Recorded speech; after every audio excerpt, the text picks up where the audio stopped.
हरे कृष्णा दोस्तों, हमारे चैनल देवलोक स्टोरीज में आप सबका स्वागत है। आज हम आपको रामायण की एक घटना का वर्णन बताएंगे जिसमें श्री राम जी को ना चाहते हुए भी अपनी जान से प्यारे छोटे भाई लक्ष्मण जी को मृत्युदंड देना पड़ा। आइए जानते हैं आखिर क्यों भगवान राम को लक्ष्मण को मृत्युदंड देना पड़ा।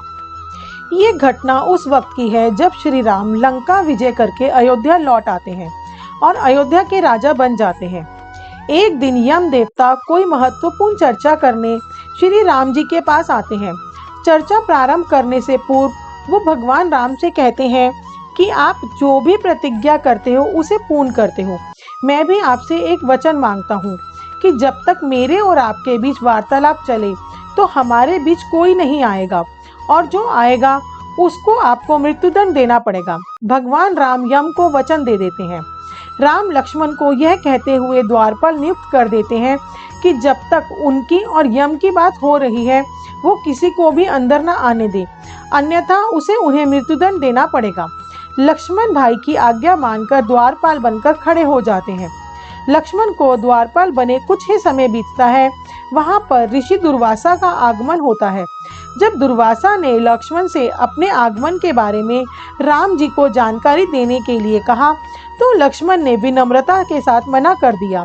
इस पर दुर्वासा क्रोधित हो गए तथा उन्होंने संपूर्ण अयोध्या को श्राप देने की बात की।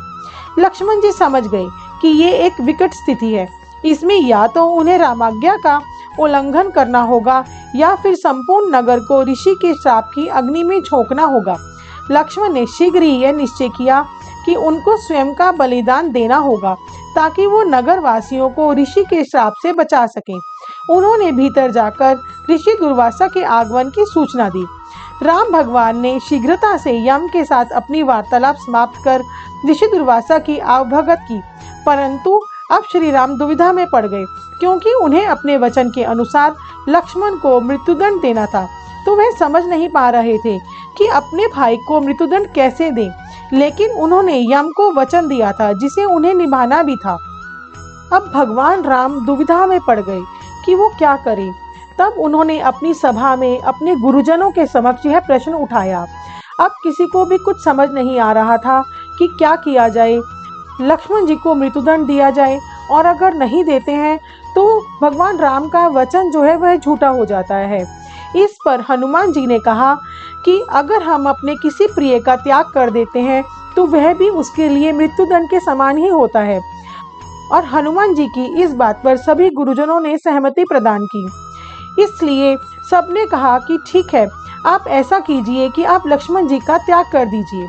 लेकिन जैसे ही लक्ष्मण जी ने यह सुना तो उन्होंने राम जी से कहा कि आप भूलकर भी मेरा त्याग नहीं करना। आपसे दूर रहने से तो यह अच्छा है कि मैं आपके वचन की पालना करते हुए मृत्यु को गले लगा लूं। ऐसा कहकर लक्ष्मण जी ने जल समाधि ले ली। दोस्तों, कमेंट बॉक्स में जय श्री राम लिखना ना भूलें। दोस्तों, आपको ये फैक्ट्स कैसे लगे हमें कमेंट करके ज़रूर बताएं। आप और किन कहानियों, फैक्ट्स और कथाओं को सुनना चाहते हैं कमेंट सेक्शन में कमेंट कीजिए। हम पूरी ट्राई करेंगे कि आपके इंटरेस्ट के according time to time videos लाएं। और आप सबसे रिक्वेस्ट है कि इन ऐसी प्यारी प्यारी कहानियों और फैक्ट्स को सुनने के लिए हमारे चैनल को सब्सक्राइब करें और हाँ, बेल आइकन प्रेस करना ना भूलें। Bye friends.